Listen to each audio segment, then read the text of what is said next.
Hello, what's your emergency? We have a situation here. I can't believe this is happening. I've lived here my whole life. I never thought it could happen here. They were a beautiful young couple. One worked as a nurse, the other a teacher. One was vivacious. The other lit up the room with a smile. Everything was going to plan. Until it wasn't. I never thought this would happen to people like us. It was clear from the scene that they never stood a chance. The crime, isn't it obvious? High house prices and high rents, making it hard to find anywhere to live. I can't find any apartments in my price range. $3,000 for a studio? Are you kidding me? And the victim is our hopes and dreams. During the pandemic, rents went up by almost 20%, and house prices, they shot up by even more. But this is not just a pandemic thing. It's been a problem for years, and it's been brutal. As for the perp, well, accusations are flying around all over the place. So many baby boomers are active in the housing market that it's become much more difficult for millennials to buy a house. When I was trying to buy my first home, I wasn't buying. Smashed avocados for $19. Greedy corporate landlords. The short-term rental industry has been repeatedly accused of driving housing prices up by contributing to the housing shortage. But who's really to blame here? When it comes to our housing hopes and dreams, who's murdered them? Today on Science Versus, we're searching for clues, sifting through evidence to find out exactly why housing is so expensive. And what we've uncovered will shock you. When it comes to affordable housing, there is not a lot of it. But then, there's science. Science Versus Affordable Housing is coming up just after the break.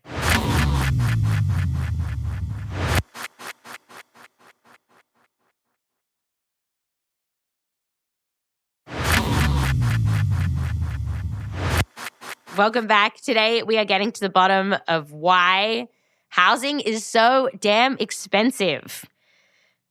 Rose Rimler, senior producer, has been tackling this question brick by brick. Rose, why are you so interested in this? Well, like anybody who's been alive recently, I have noticed that housing is really expensive. And a couple people I know who have bought a house recently have told me that it was so hard, it was so stressful, that they said it was actually one of the worst experiences of their lives. And whenever things are emotional and difficult, I always want to know, like, the facts. Like, nah, okay, like, it's almost like a coping mechanism. Like, so why, what's happening? And when I asked myself that question and started looking around, I realized that I didn't really know why. It almost was like a fact of life, Like, yeah, housing is really expensive and it's just getting worse all the time. But when you think about it more, you're like, but why? That's not like a law of physics. Yeah. So I want to know what that explanation is. Like, why? And who can we blame? Who is responsible for killing our dreams? Okay, so who is suspect number one? Developers. People really hate developers. I found a book by a professor who teaches real estate development, and he asks his students on the first day of class what words come to mind when they hear the phrase real estate developer. And they say stuff like, and this is, quote, rip-off artist, greedy, bloodsuckers, bulldozers, used car salesmen, devils, rich white men, opportunists. I don't even know why, but I want to blame them. But what's the thinking here? Well, they're out to make a profit off housing while we're all weeping about how expensive it is. That feels bad. Right. A lot of people think that developers are actually literally responsible for raising the prices of neighborhoods. Like, I actually went to a community meeting where I live in Brooklyn where they were debating whether or not to let a developer build a new apartment building in the neighborhood. And someone at the meeting said, we should absolutely say no to this because it will raise rents in the neighborhood. Okay, so is that true? So brand new apartments are going to be more expensive than older ones. like in a freshly built building, in the same way that new cars are more expensive than older cars. Yes. Not surprising. So the new market rate building on your block is not going to be affordable to people who aren't making good money. But here's what might be surprising. It's generally not true that the building itself raises the prices of other buildings in the neighborhood or raises the rents in the neighborhood. Huh. I mean, sometimes your rent will go up, but it's not because of the new development. It's because you're living in a desirable neighborhood that's seeing prices rise. And in fact, that's why the developers chose to put a new building there. Because your rent won't be rising faster with that development. No, that's what studies find. Oh, interesting. It might even help a little bit by absorbing some of the demand. Huh. I think what's happening here is people are mixing up correlation and causation. I would never accuse you, Wendy, of doing such a thing, but... heavens no. I'd have to quit my job, basically. Not allowed to host Science Versus if you're falling into traps like that. Oh. The rising prices were coming anyway, but when you see the crane putting up a new building, you think that's what caused it. It's a very obvious target to focus on. And this idea that developers are all greedy bloodsuckers, I looked into this and most of them aren't consistently making huge gobs of profits. So, are developers off the hook? Rose Rimler, are you here on a microphone saying we are wasting our energy blaming developers? I think that you should buy a box of chocolates, look up the mailing address of the 10 biggest real estate developers in the United States and mail them a box of chocolate. No, I'm just kidding. I think that I don't think they're the heroes, but I don't think they're the villains. It's almost like that's too obvious. Right, yes. It can't be suspect number one. The book's too short. The lights go out, then suddenly they come back on and there's like one guy like holding a candlestick and everyone's like, pointing at him. And he's like, wait, no, it's not me. They put a candlestick in my hand. Okay. So who is suspect number 2? Suspect 2 is a company that people either love or love to hate. Do you have any guesses? Amazon? Airbnb. It's Airbnb. Ding, ding, ding. And, similar companies that do like short-term rentals in people's houses. But Airbnb, they draw a lot of the criticism. People blame them for contributing to this whole affordable housing crisis. I talked about this with Nicole Gurran. She's a professor at the University of Sydney. Well, that's the real irony because the origin story began with the founders of Airbnb as being the victims of an unaffordable housing market. I didn't know that. In San Francisco. That's right. The founders, tech industry dudes. I'm sure they were. I'm not surprised. There was a conference in San Francisco and they noticed that there was a really high and unmet demand for hotel beds and they thought, well, hey, why don't we stick a mattress, a blow-up mattress, hence the Airbnb in our, lounge room and, make a bit of money and help with our own rent this month. And they did it and the idea caught on and they made a lot of money from it. At first, when Nicole heard about Airbnb, she thought it could be a win-win because if people are renting out spare rooms or maybe their whole place if they go out of town, then it's actually, from like an economist's viewpoint, it's really efficient. But that's not what happened. These days, most Airbnbs are entire homes. They're not a spare room or couch in someone's actual home. Yeah. I remember the transition almost. Like I remember starting to go to Airbnbs and realizing it was always, you could tell by the painting on the wall, right? You're like, no one lives here, right? Like that's like this weird generic art on the wall that, that no one could be offended by, yet we all despise. Right. Live, laugh, love. Okay, so how big of a problem is this? Like how many houses are now Airbnb houses?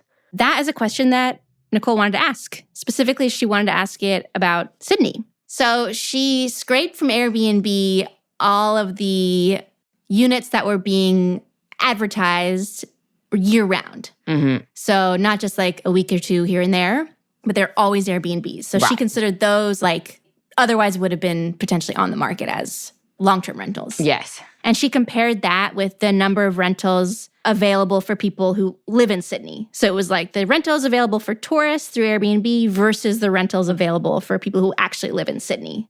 And yeah, what she found was like pretty surprising. The number of properties when we did that initial study that seemed to be permanently available as Airbnb rentals was equivalent to about half of the rental vacancy rate in Sydney. Okay, so for every 2 places that were available for rent in the normal renty way, there was 1 place available on Airbnb. Yeah. It had been a while since Nicole looked at this paper. So she actually, when we were on the call, she double-checked it. She pulled up her paper.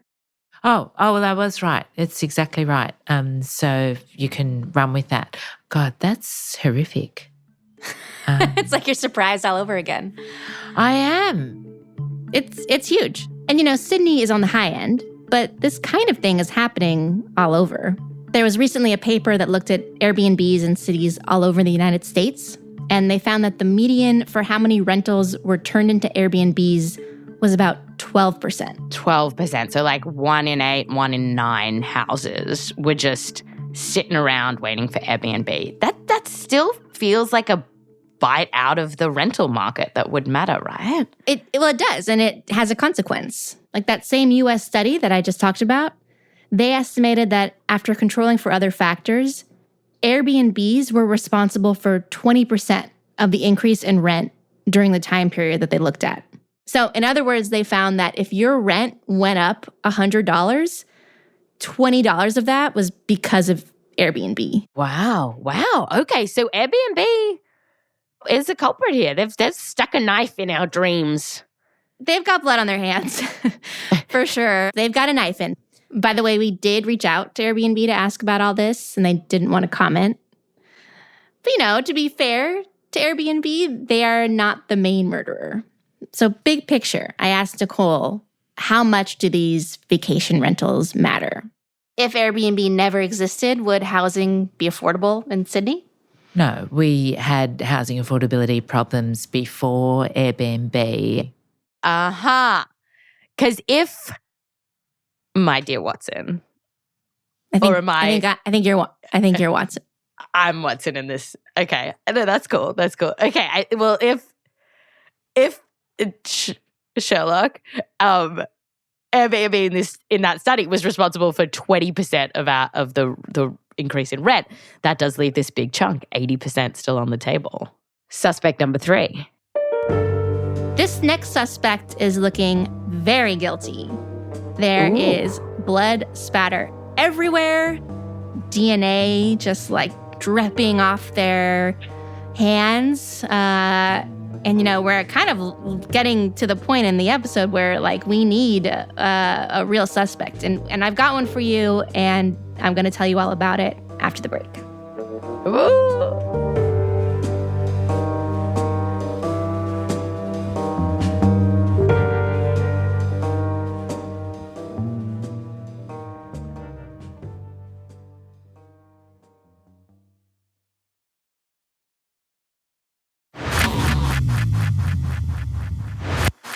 Welcome back. Today, we're looking into our housing crisis and asking why is it so expensive to buy or rent a place to live? We've talked about developers putting in new buildings. Seems like they are not the culprits. Airbnb, kind of a culprit, more like an aider and abetter, I guess. But we still haven't found the main killer of our housing dreams. Rose Rimler, who's up next? A lot of academics I spoke to about this kept bringing up this one word over and over: zoning. I got into it with Sara Bronin. She's a professor of planning and law at Cornell University. Do you think zoning has become kind of a sexy topic? Well, I've always thought it was a sexy topic, but I think others have started to realize how important zoning is. And so it's come up in lots of different kinds of conversations. Zoning. Yes. Has you sat at a dinner party or been stuck next to someone on an airplane who has brought this up? Zoning Can't say I have. And I have some very nerdy dinner conversations. This is all about the rules that a city makes about what can be built and where it can be built. In some of the earliest zoning laws, Wendy, there were rules about how you had to process your whale blubber outside of town. You're really trying to make zoning fun. I can see that with the whale blubber, but I keep zoning out. If you don't pay attention to zoning, it will get you. Pay attention to what I'm going to say next. Okay. You do need to listen to understand something very important that we're going to talk about. So the zoning that we need to talk about today is what's called single-family detached homes. So these are like your classic suburban style house, Leave It to Beaver-esque. And there are zoning laws that a lot of towns put into place that make it easy to build those and harder to build other kinds of housing like, apartment buildings or duplexes. This is important to understanding our housing crisis because in all of those other kinds of properties you're talking about, semi-detached, townhouse, like you can squish more housing, more people can live in an apartment complex than in a suburban type house. That's right. So basically... Yeah, imagine if you took that Leave It to Beaver house and you kind of cut it in half and you made a Leave It to Beaver duplex, then you could put two families on the same piece of land. They'd each get half the space, but each of the space they did have would cost less. So you've got like two families for the price of one. And one thing Sara wanted to know was just how common is this kind of zoning code? We know this is a problem, but it's been hard to study because, these laws are made just town by town. So during the pandemic, Sara led this big group project to read and analyze all the zoning codes in the entire state of Connecticut, which is where she lives. We read over 32,000 pages of zoning text across 180 jurisdictions. And how did you stay awake? Oh, this is what I love to do personally. So that reading zoning codes is like reading a treasure map. In order to understand it, you have to go from one chapter to the next and follow all the cross-references and go down rabbit holes to then come up with the answer. The answer is always in the zoning code somewhere, and it really is, I think, a fun intellectual puzzle to try to figure out exactly what the zoning code means. So the treasure she was hunting for was an answer to this question. How much of the state is set aside for these Leave It to Beaver type of houses? Do you want to guess how much of the state of Connecticut is like, suburbia, please? Connecticut basically sounds like a synonym for suburbia, so I would say 95%. It was 91%. 91%! Oh my gosh. Wow. 91% of the state. And this doesn't mean it's impossible to build smaller, denser housing in those areas, but you have to fight through a lot of red tape to get it done. So for example, there's this rule Sara dug up that I want to tell you about because it is particularly galling. In some towns, there's a law on the books that says if you want to build an apartment building, you have to add 3 parking spaces for each studio apartment. What? 3 parking spots per studio. And it's like, why? What is the point of that minimum parking requirement on housing? Is it to encourage car storage? Is it to ensure that development is orderly? Or is it actually to prevent those apartment buildings from being built in the first place? So potentially just a sneaky way to make it harder. Of course. Oh my gosh. That is so galling. There are also zoning codes that are about what they call minimum lot sizes. That says you have to have a certain amount of land per house. So in Connecticut, Sara found that a lot of towns require almost 2 acres of land per house. Is that in farming communities or no? No, not necessarily. It's about half the state. So that includes a lot of just ordinary suburbs. That is ridiculous to think how many houses could have been built there and how many people could be living there. Rules like this probably help explain why the average American house has gotten bigger and bigger. In fact, it's roughly doubled in size since the 1950s. Oh, wow. And this is important for our conversation because smaller homes with less land are less expensive.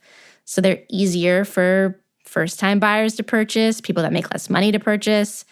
And there just aren't that many of these so-called starter homes. Right. And this whole thing is where the NIMBYs come in. Have you heard of this expression? Yes, not in my backyard. Yeah. The NIMBYs are people who make these rules and say, we don't want apartment buildings or smaller, less expensive housing in our backyards. What happens is they show up at neighborhood planning meetings and they say, I don't want any change. I want to shoot down that development project. Is this the boomers?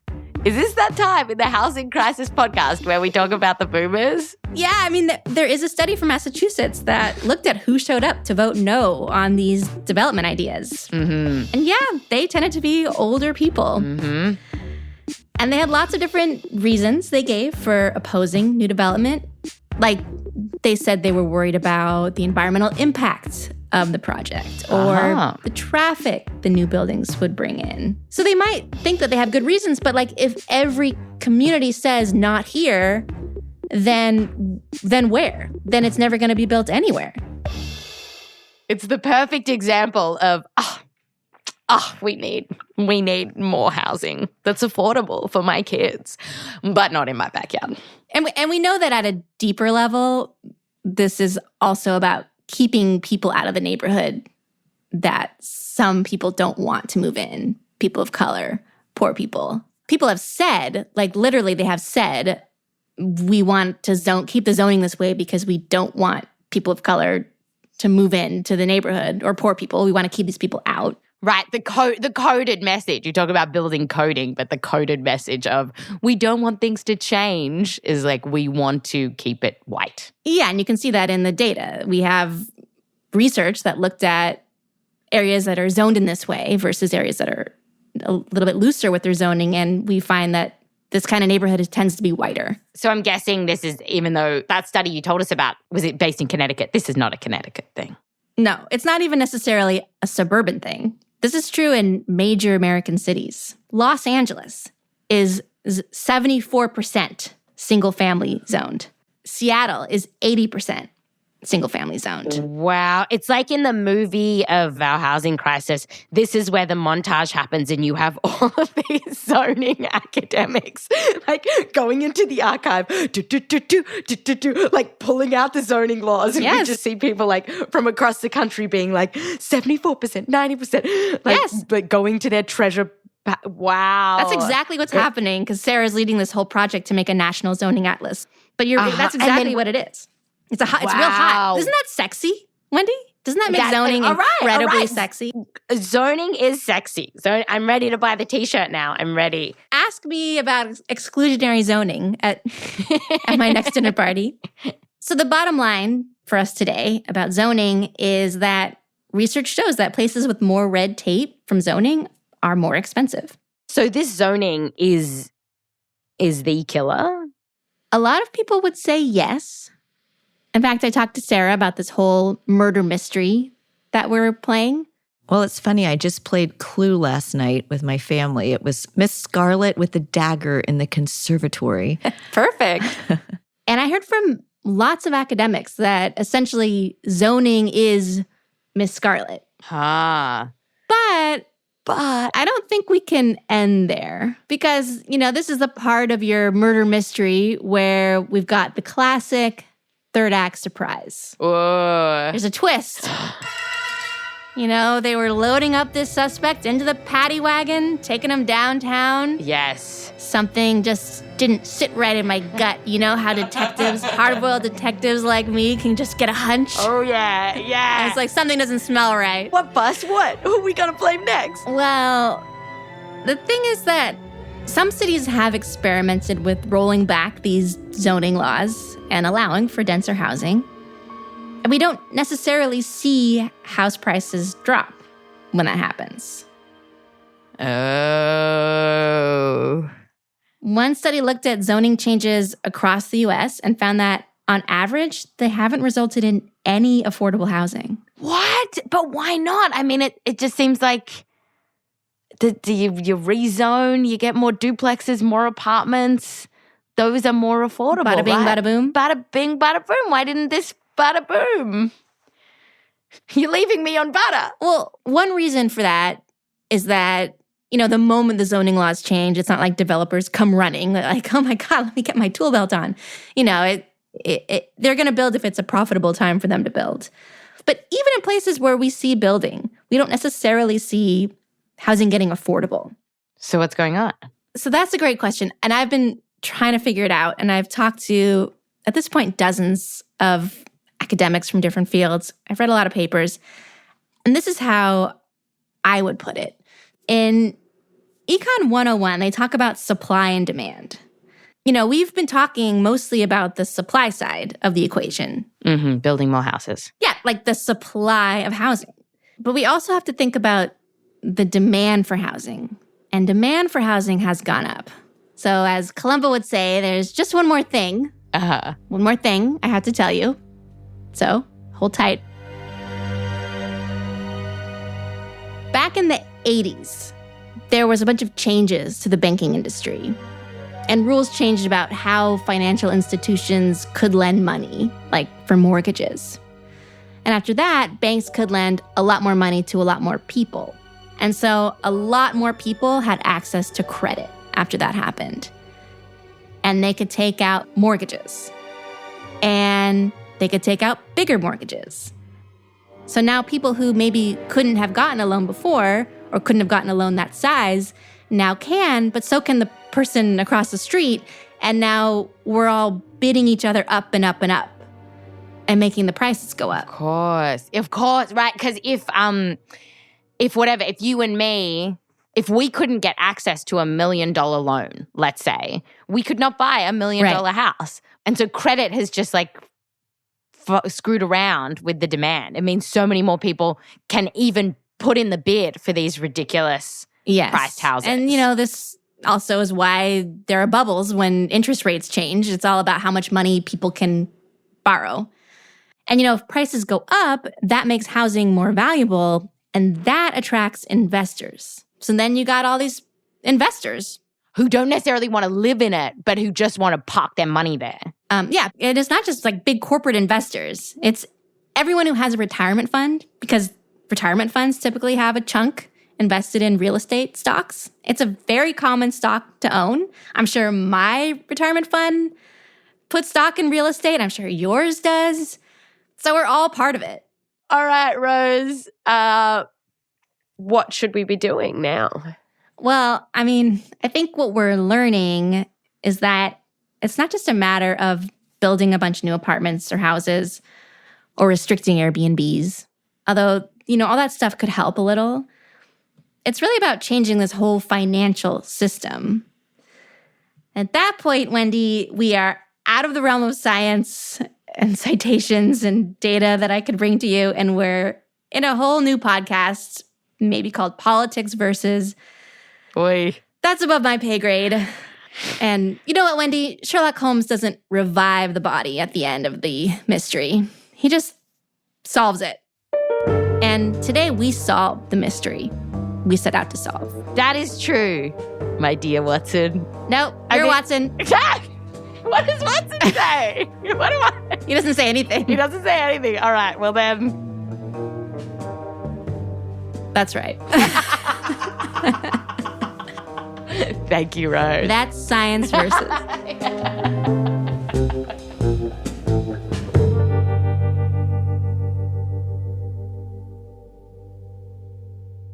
And Rose, how many citations are in this week's episode? There are 94 citations this week. Ooh, you went to town this week on those citations. If people want to find them, where should they go?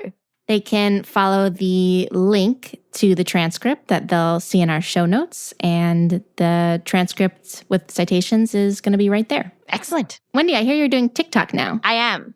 I've gone visual. You pivoted? I'm pivoting to visual. Audio is really my friend, but I'm giving it a go. If you want to see visual Wendy, find me on TikTok. I'm at Wendy Zukerman. And next week, our episode is on the science of sex drive. Rose, what are you excited about in this episode? I was really interested to learn about a brand new hormone I had never heard of before with a fantastic name. Yeah. I was so surprised that scientists are kind of still discovering hormones at all and hormones related to our sex drive. Yeah, who knew there were new hormones being discovered? All right, we'll tune in next week to find out more. Thanks, Rose. Thanks, Wendy.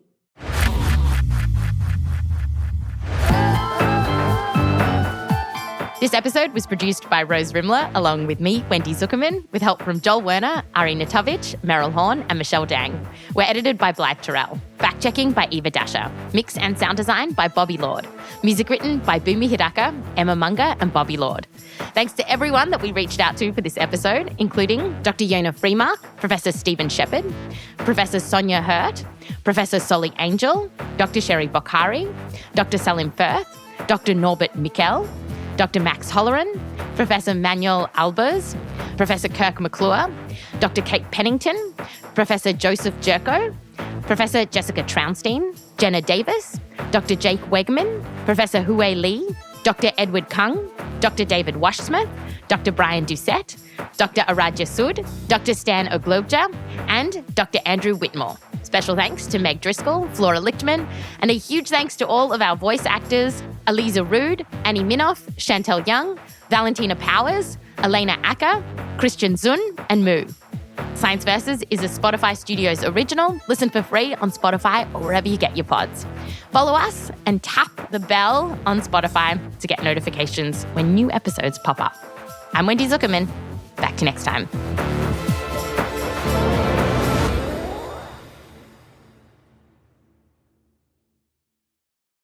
Okay, now as of the time of recording these citations, we did not have a name for this podcast. Rose, could you just tell us some of your suggestions? The Mystery of the Missing Mortgage. I love it. The Curious Case of the Costly Castle. Nice. The Home of the Baskervilles. What's that? You know, like the Hound of the Baskervilles, but it's the Home of the Baskervilles. The Sherlock Holmes. I don't know. I don't watch. Oh yeah, we've established you haven't read Sherlock Holmes. Yeah. Big Little Rents. What's that? Oh, like Big Little Lies? Yeah. Okay, keep going. Murder on the Homeowners Express. Yes. Maybe that will be it. You like that one? Murder on the Homeowners Express. I have one more. What have you got? Gone House. Like Gone Girl. Yeah. Gone.